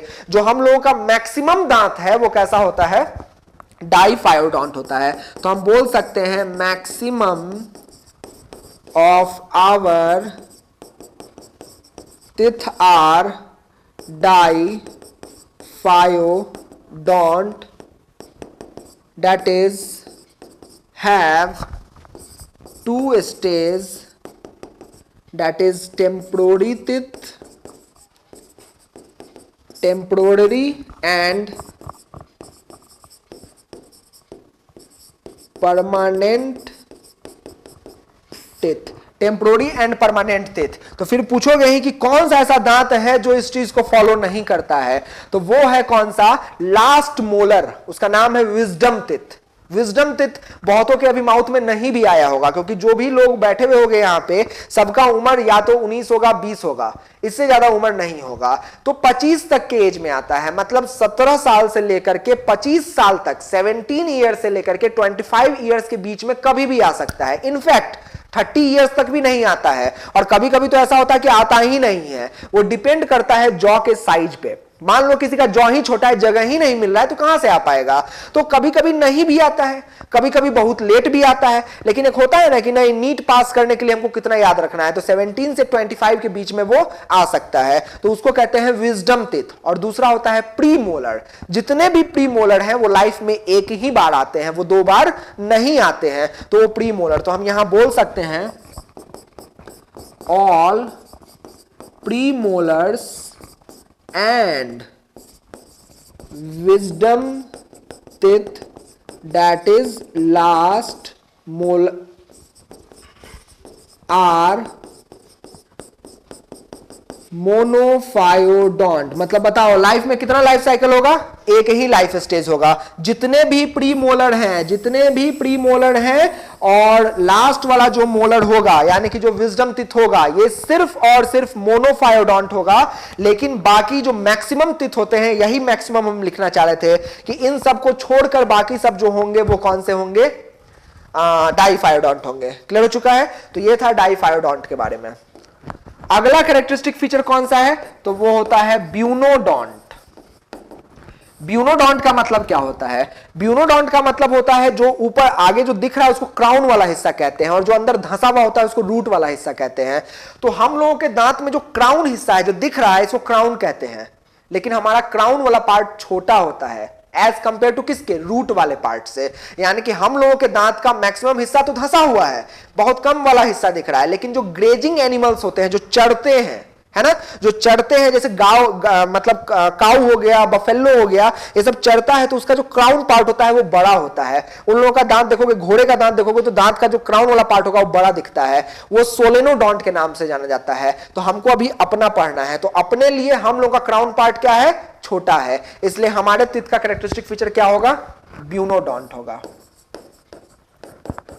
Crown part is smaller than root की तुलना में ये क्राउन पार्ट क्या होता है? छोटा होता है। इसलिए इसको हम लोग कौन सा दांत कहते हैं? ब्यूनोडोंट कहते हैं। तो नीट 2017 या 18 में क्वेश्चन पूछा था, सेलेक्ट द ऑप्शंस, मतलब नीचे से चुनना था कि which of the following are the characteristic feature of human teeth. Option में ब्यूनोडोंट का चर्चा नहीं था, लेकिन वो तीन नाम जो हम बोले हैं उसका चर्चा था, थिकोडोंट, हेटेरोडोंट और डाइफायोडोंट। तो इतना आसान क्वेश्चन पूछता है, तो अगर बेसिक चीज पे तुम ज्यादा पॉइंट आउट करोगे तो मुझे लगता है कि नीट का मैक्सिमम क्वेश्चन तो ऐसे ही बन जाएगा। नीट में हाई फाई पढ़ने का जरूरत नहीं है, जितने भी बेसिक पॉइंट्स अगर उस पर कमांड हमारा है, जैसे इजेशन एक्सक्रीशन, मैक्सिमम लोग गलती करके आता है, नाइट्रोजनस वेस्ट मेटाबॉलिक वेस्ट को डिफरेंशिएट नहीं कर पाता है, डिफेसिएशन वाला फेनोमेना बता नहीं पाता है, तो इन सब चीजों पे क्वेश्चन ज्यादा पॉइंट आउट किया जाता है बेसिक फंडामेंटल्स पे। तो ये सब चीजें जो है वो हमारा बेसिक क्राइटेरिया है। क्लियर हो चुका है? तो ये टिथ के बारे में था। अब हम टिथ के स्ट्रक्चर को फटाफट देख लें हल्का सा कि टिथ का स्ट्रक्चर कैसा होगा। अगर हम टिथ के स्ट्रक्चर को देखना चाहें तो टिथ में क्या क्या चीजें होती हैं, ठीक है? तो टिथ में जो है सबसे पहले अंदर की तरफ इस तरीके से एक कैविटी होता है, और इस कैविटी का नाम होता है पल्प कैविटी। और ये पल्प कैविटी नीचे एकदम पतले होके गुजरता है, उसको कहते हैं रूट कैनाल, ठीक है? इस पल्प कैविटी में ढेर सारा कौन पाया जाता है? तो ढेर सारा ब्लड कैपिलरीज होता है, लिम्फ कैपिलरीज होता है, नर्व्स होता है, ये सारा कुछ होता है, और ये सब नीचे तरफ से आ रहा होता है। ये रूट कैनाल में ये सब पाया जाता है, ठीक है? तो ये देख रहा होगा ऊपर की तरफ ऐसे आ रहा है। अब ऊपर की तरफ आने के बाद ये क्या हो रहा होता है? यहां पे फैल रहा होता है, यहां पे फैल रहा होता है, आगे वाले हिस्से में फैल रहा होता है, आगे वाले हिस्से में फैल रहा होता है। अब मान लो कि ये क्या है? ब्लड कैपिलरी है, नर्व्स है, लिम्फ कैपिलरी। तो बहुत सॉफ्ट चीज हो गया ना। अब बहुत सॉफ्ट चीज हो गया, और अगर फूड डायरेक्टली इसके कांटेक्ट में आएगा तो क्या दिक्कत हो जाएगा? दिक्कत ये हो जाएगा कि डैमेज हो सकता है कि नहीं हो सकता है। तो इसको प्रोटेक्शन प्रोवाइड करवाएं कि ना करवाएं? तो प्रोटेक्शन प्रोवाइड करवाना होगा। तो प्रोटेक्शन प्रोवाइड करवाने के लिए यहां पे क्या होगा? एक लेयर का फॉर्मेशन होगा। ये लेयर जो है वो इसको क्या कर रहा है? प्रोटेक्ट कर रहा है। अब ये जो लेयर है ये अपने आप उड़ के तो नहीं बना होगा, कहीं से आया तो नहीं होगा, कोई बनाया होगा। तो बिल्कुल यहां पे सेल्स भी होता होगा जो इसको बनाता होगा। तो यहां पे ढेर सारे सेल्स होते हैं, ढेर सारे सेल्स होते हैं जो सेल्स इसका फॉर्मेशन करते हैं, और इस सेल का नाम होता है ओडोंटोब्लास्ट। और ये जो लेयर बन के तैयार हुआ है इस लेयर का नाम है डेंटाइन। इस लेयर का नाम क्या हो जाएगा? डेंटाइन। क्लियर है? लेकिन डेंटाइन उतना हार्ड नहीं होता है कि जो हार्ड सब्सटेंस है उससे हमें बचा सके, यानी कि एक और लेयर की जरूरत होती है। तो वो लेयर भी यहां पे बनाना होता है, और वो लेयर ये रहा,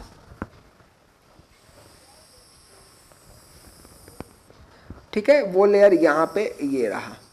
अब ये लेयर भी उड़ के तो नहीं आया होगा, इसको भी बनाना पड़ा होगा। तो इसको भी यहां पे जो सेल्स होते हैं वही सेल्स बनाते हैं, और इस सेल्स का नाम होता है अमीलोब्लास्ट सेल।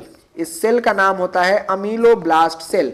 और ये सेल्स जो है इस लेयर का फॉर्मेशन करता है, इस लेयर का फॉर्मेशन करता है और इसका नाम होता है इनामिल। तो आप देखो यहां पे कौन कौन से लेयर आ गए, सबसे बाहर का जो लेयर है नाम क्या है, इनामिल। इनामिल फॉर्म्ड बाय, बताओ कौन सा cell, formed by ameloblast cells. Ameloblast cell याद रहे एक्टोडर्मल होता है, बाकी सारा स्ट्रक्चर जो होगा वो कैसा होगा, मेजोडर्मल होगा, लेकिन अमीलोब्लास्ट सेल जो होगा वो कौन होगा, एक्टोडर्मल। फिर एक क्वेश्चन बन सकता है कि हमारे तिथ का कौन सा ऐसा पोर्शन है जो एक्टोडर्मल इन ऑरिजिन होगा, तो आंसर क्या जाएगा, अमीलोब्लास्ट सेल, है ना। दूसरा जो लेयर है, इस लेयर का नाम क्या होता है, डेंटाइन। डेंटाइन, डेंटाइन जो है वो किसने बनाया, formed by odontoblast. Odontoblast cell. Odontoblast cell कैसा होगा, मेजोडर्मल होने वाला है, तो ओडोंटोब्लास्ट सेल जो होगा वो कौन सा होगा, मेजोडर्मल होगा। इसके बाद अगर हम लोग बात करें यहां पे तो कौन सा स्ट्रक्चर है, तो ये रहा कैविटी। इस कैविटी का नाम क्या होता है, pulp cavity. Pulp cavity. Vivek Kumar, ameloblast जो होता है एक्टोडर्मल होता है, बिल्कुल सही है, ठीक है। पल्प कैविटी, पल्प कैविटी जो होता है वो कंसिस्ट करता है, पल्प कैविटी कंसिस्ट करता है क्या, ब्लड कैपिलरीज, लिम्फ कैपिलरीज,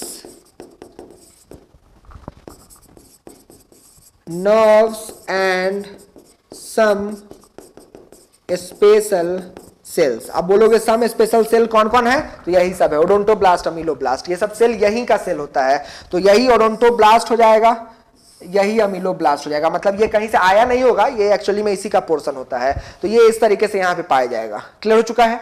अब ये पल्प कैविटी नीचे की तरफ देखो नैरोअर होके गुजर रहा है, पल्प कैविटी जो है नैरोअर होके नीचे की तरफ गुजर रहा है, इसका नाम होता है रूट कैनाल, है ना। अब ये रूट कैनाल नीचे की तरफ आया और यहीं पे ये बोन के सॉकेट में क्या होगा, फिक्स हो जाएगा, है ना। तो बोन के सॉकेट में फिक्स हो जाएगा।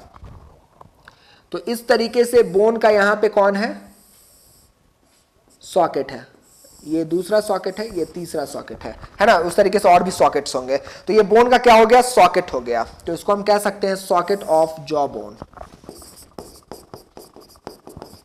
Socket of jaw bone.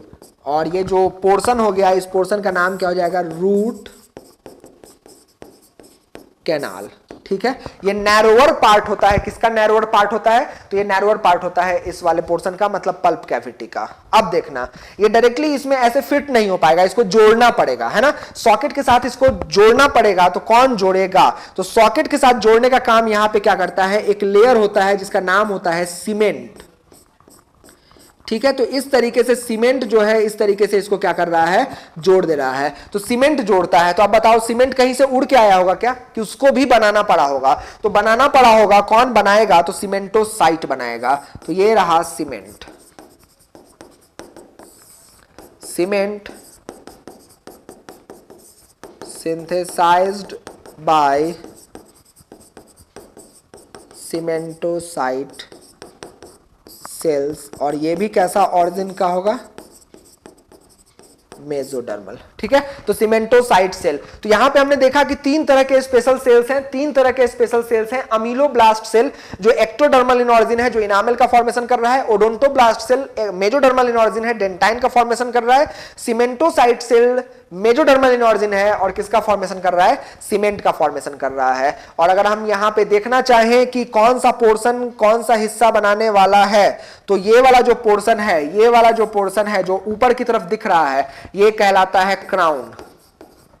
सबसे ऊपर की तरफ जो दिख रहा है वो कौन होता है, क्राउन। जो गम्स में, मसूड़े में फंसा हुआ होता है उसको हम लोग क्या कहते हैं, नेक। और जो जॉ में फंसा हुआ होता है उसको हम लोग क्या कहते हैं, रूट कहते हैं। मतलब दांत का जो हिस्सा हमें दिख रहा होता है वो कौन होगा, क्राउन होगा। जो मसूड़े में यानी कि गम्स में होगा उसका नाम क्या होगा, नेक होगा। और जो बोन में फंसा हुआ होगा उसका नाम क्या होगा, रूट होगा। तो यही था किसके बारे में, all about the structure of the teeth. तो ये सब स्ट्रक्चर में सबसे इंपॉर्टेंट है, सेल्स का नाम याद रखना। क्लियर हो चुका है। अब हम टिथ के किसके बारे में बात कर ले, डेंटल फॉर्मूला के बारे में बात कर ले।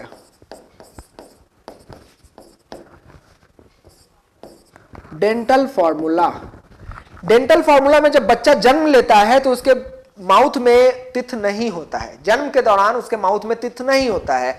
लेकिन जब वो बच्चा धीरे धीरे बड़ा होने लगता है और लगभग 5 साल 6 साल का हो जाता है तब उसके माउथ में तिथ आ जाते हैं। और लगभग कितने तिथ आते हैं? तो 20 तिथ्स आते हैं। ठीक है, यानी कि हम बोल सकते हैं कि 6 साल के बच्चे में ऑन एवरेज 6 साल के बच्चे में कितना तिथ माउथ में होगा? तो कितने तिथ होते हैं? 20 तिथ्स होते हैं। 6 year old चाइल्ड 20 तिथ्स होते हैं। कैसे 20 तिथ्स होते हैं? डेंटल फॉर्मूला देखा जाए। अच्छा, जो हम डेंटल फॉर्मूला लिखने जा रहे हैं उसमें हम कैसे निकालते हैं? हम पहले इसको काटेंगे आधा, तो आधा काट दिए तो आधा इधर चला गया, आधा इधर चला गया, तो हम आधा का लिखते हैं फॉर्मूला और उसको मल्टीप्लाई कर देते हैं किस चीज से? 2 से। तो आधा अगर हम काट दिए तो आधा अपर पोर्शन और आधा नीचे वाला पोर्शन, तो हम लिखेंगे कैसे? आधा अपर पोर्शन, आधा अपर पोर्शन में 2102 अपॉन 2102 इंटू 2। ठीक है, अब देखो कैसे निकला गया। अपर हाफ में, ऊपर के आधा हिस्सा में आगे इधर से गिनना है ना, आगे से पीछे की तरफ गिनते चलना है। तो ये वाला जो होगा वो कौन होगा? इंसीजर होगा। ये जो होगा वो कौन होगा? कैनाइन होगा। ये जो होगा वो कौन होगा? प्री मोलर होगा। और ये जो होगा वो कौन होगा? मोलर होगा। मतलब इधर से इधर की तरफ चलना है। तो ऐसे काट दिए हम। अपर हाफ में सबसे पहले कौन आएगा? इंसीजर। देखो कितना इंसीजर आएगा? 2 इंसीजर। उसके बाद कितना कैनाइन आएगा? 1 कैनाइन। कितना प्री मोलर? 1 भी नहीं। और कितना मोलर? 2 मोलर, है ना। फिर नीचे वाले हाफ में 2 इंसीजर, 1 कैनाइन, कोई प्रीमोलर नहीं, और कितना मोलर? 2 मोलर। तो अगर गिनोगे तो 2 1 3 और 2 5। ऊपर में भी कितना? 2 1 3 2 5। तो ऊपर में भी 5, नीचे में भी 5, तो टोटल कितना हो गया? 10। तो आधा में 10, तो इधर भी 10, तो 10 इंटू 2 इज इक्वल टू कितना? 20। आ गया कि नहीं आ गया? मैथ मत लगा देना, पूरा काट दोगे तो सब गड़बड़ हो जाएगा। तो काटना कुछ नहीं है, upper half and lower half. ये जो हो जाएगा वो अपर हाफ हो जाएगा, अपर हाफ। और ये जो हो जाएगा वो कौन सा हो जाएगा? Lower half. और इसको 2 से मल्टीप्लाई करोगे तो कंप्लीट हो जाएगा, है ना। तो इस तरीके से हमने डेंटल फॉर्मूला यहां पे निकाला और वो कितना होता है? 20 होता है। अब अगर हम एडल्ट की बात करें, एडल्ट की बात करें तो एडल्ट के अंदर जो डेंटल फॉर्मूला होगा वो होगा 2123 अपॉन 2123 इंटू कितना हो जाएगा? 2। ये कौन हो गया? इंसीजर। ये कौन हो गया? कैनाइन। ये कौन हो गया? प्रीमोलर। और ये कौन हो गया? मोलर। अगर गिनोगे तो 2 1 3 3 2 5 5 3 8, 8 और 8 16, और 16 पूरा डबल कर देंगे तो कितना हो जाएगा? 32 आ गया कि नहीं आ गया? लेकिन अभी जिस स्टेज में तुम लोग हो उस स्टेज में शायद ये 32 बहुतों के नहीं आया होगा। 2-4 ऐसे होंगे जिसके आया होगा, लेकिन बहुतों के नहीं आया होगा। तो उसके में क्या होता है? तो वो लगभग जो एज होता है, मतलब हम बोल सकते हैं 16 से 25 वाला जो एज होता है, उस एज में अगर देखा जाए तो क्या होने वाला है? 2122 अपॉन 2122 इंटू 2। 2 इंसीजर होगा, 1 कैनाइन होगा, 2 प्री मोलर होगा और 2 ही मोलर होगा। और ये कितना हो जाएगा? 28 हो जाएगा। क्लियर है? 2 1 3 3 2 5 2 7 7 7 14 और 14 इंटू 2 कितना हो गया? 28। मतलब देखो कौन गायब है? मोलर गायब है। अगर फॉर्मूला भी याद रहा ना तो सब क्वेश्चन बन जाएगा। सब क्वेश्चन कैसे बन जाएगा? बिल्कुल सही है विवेक कुमार। 16 से 25 वाले में 2122 अपॉन 2122 इंटू 2 लिखना छूट गया है। ये चीज होने वाला है ना। तो ये था किसके बारे में? 6 ईयर ओल्ड चाइल्ड, 16 से 25 एडल्ट। मान लो तुमसे पूछेगा कि कौन सा ऐसा दांत है जो लाइफ में एक ही बार आया है, तो देख लो ना। बच्चे के अंदर प्री मोलर नहीं था, यहां प्री मोलर है। बच्चे के अंदर 2 ही मोलर था, यहां 1 मोलर एक्स्ट्रा है। तो तुम सीधा निकाल दोगे कि मोनोफायोडोंट का अगर नंबर पूछेगा तो बोल दोगे 2 2 4 4 2 जा 8 और 1 1 2 2 2 जा 4, 8 और 4 12। 12 ऐसे दांत हैं जो लाइफ में एक ही बार आए हैं। तो तुम पहले याद करो, चाहे डेंटल फॉर्मूला के थ्रू याद करो, अपने आप सब याद होते जाएगा। तो ये था किसके बारे में? Dental formula. क्लियर हो चुका है? तित का काम फूड को अचीव करने में मदद करता है, इसके अलावा तित का कोई और रोल नहीं होता है। क्लियर हो चुका है? तित के बाद जो अब अपना अगला पार्ट है वो कौन सा पार्ट है? हमने पैलेट भी पढ़ लिया, हमने टंग भी पढ़ लिया, हमने तित भी पढ़ लिया। तो अब आते हैं किस पे? फेरिंग्स पे। तो अब जो हमारा पोर्शन है वो कौन सा हो जाएगा? फेरिंग्स। अगर हम फेरिंग्स की बात यहां पे करें तो देखना, स्ट्रक्चर के थ्रू देखना चाहते हैं।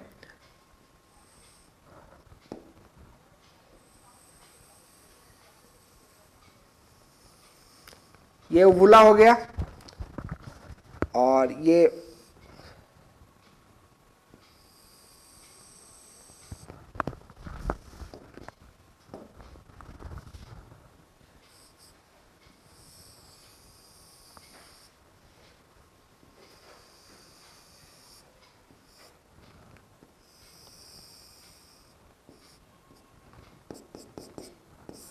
टंग वाला पोर्शन हो गया पूरा, ऐसे उठा हुआ होता है टंग वाला पोर्शन, ये पूरा हो गया।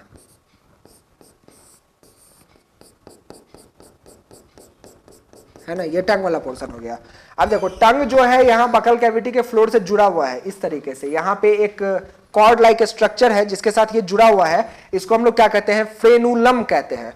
मतलब अगर टंग को हम पूरा उठा के पलटना चाहें तो क्या पलट पाएगा, टंग को अगर उठा के पूरा पलटना चाहोगे तो क्या पलट पाएगा, टंग को उठाओगे तो देखोगे कुछ कॉर्ड से क्या होता है, हल्का सा वो जुड़ा होता है, उस पोर्शन को हम लोग क्या कहते हैं, उस पोर्शन को हम लोग कहते हैं फ्रेनुलम। तो ये देखो यही है फ्रेनुलम,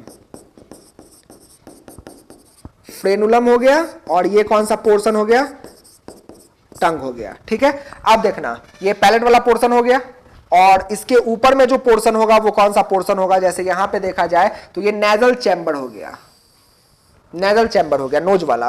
तो ये नोज वाला कैविटी हो गया और ये माउथ वाला कैविटी हो गया। तो अब नोज वाले कैविटी से कौन इंटर करने वाला है, एयर इंटर करने वाला है। तो इधर से जो अंदर जाता है वो कौन जाता है, एयर जाता है, और इधर से जो अंदर जाता है वो कौन अंदर जाता है, फूड अंदर जाता है।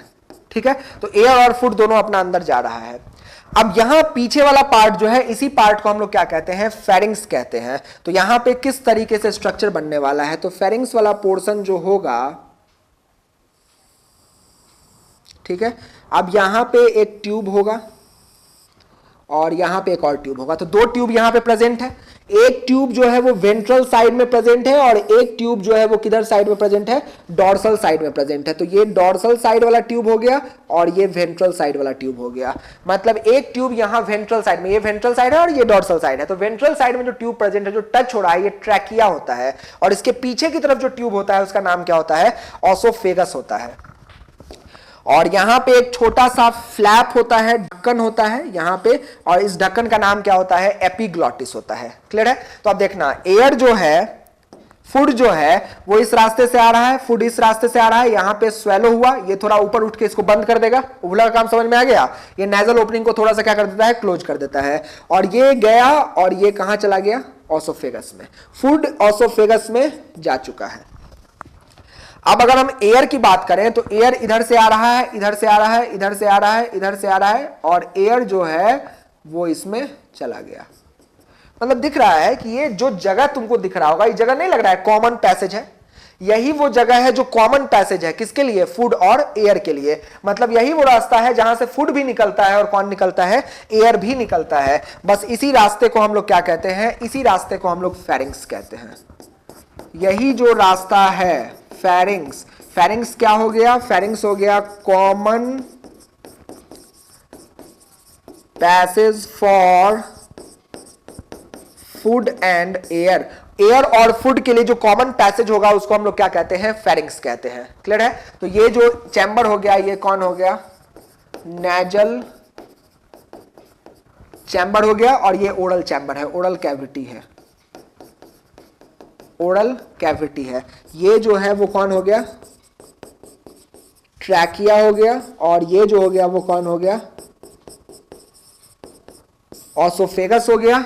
ट्रैकिया के ओपनिंग को हम लोग क्या कहते हैं, glottis, glottis, opening of trachea. और ऑसोफेगस के ओपनिंग को हम लोग क्या कहते हैं, गुल्लेट, ओपनिंग ऑफ ऑसोफेगस। और लास्ट स्ट्रक्चर अगर हम यहां पे डिस्कस करना चाहें तो ये है एपिग्लॉटिस, जब हम फूड को स्वेलो करते हैं तो यही एपिग्लोटिस इधर की तरफ गिरता है और गिरने के बाद क्या करता है, रास्ते को क्लोज कर देता है। ये एपिग्लोटिस इधर की तरफ गिरेगा और ट्रैकिया को क्या कर देगा, क्लोज कर देगा। मतलब जब खाना आता है तो एपिग्लोटिस ऐसे है, ट्रैकिया को ऐसे क्या कर दिया, बंद कर दिया। तो ऑब्वियस सी बात है जब ट्रैकिया बंद हो गया, अब खाना अगर आ रहा है तो देखो खाना के सामने ये वाला भी छेद है और ये वाला भी छेद है, तो खाना इधर भी जा सकता है इधर भी जा सकता है, उसको थोड़ी पता है कि इसी में जाना है, तो एक रास्ता बंद करना होगा। तो जैसे ही खाना आता है एपिग्लोटिस क्या कर देता है, इसको बंद कर देता है। तो अब उसके सामने सिर्फ एक ही ओपनिंग रह जाता है, कौन सा, गुल्लेट, और वो गुल्लेट के माध्यम से कहां पहुंच जाता है, ऑसोफेगस। क्लियर हो चुका है। ये जो इंड होगा ये कौन सा इंड होगा, वेंट्रल, और ये जो इंड होगा वो कौन सा इंड होगा, डॉर्सल, है ना। तो ये था all about the structure of pharynx. तो यहां पे हम लोगों ने देख लिया टंग का स्ट्रक्चर, तिथ का स्ट्रक्चर, पैलेट का स्ट्रक्चर, और फाइनली किसका स्ट्रक्चर, फेरिंग्स का स्ट्रक्चर। तो इसको यहीं तक रहने देते हैं, अगले वाले क्लास में एलिमेंट्री कैनाल का जो रेस्ट वाला पोर्शन है उसको देखा जाएगा। तो यहां तक किसी को कोई डाउट जो होगा उसको नेक्स्ट क्लास में क्लियर किया जाएगा, ठीक है।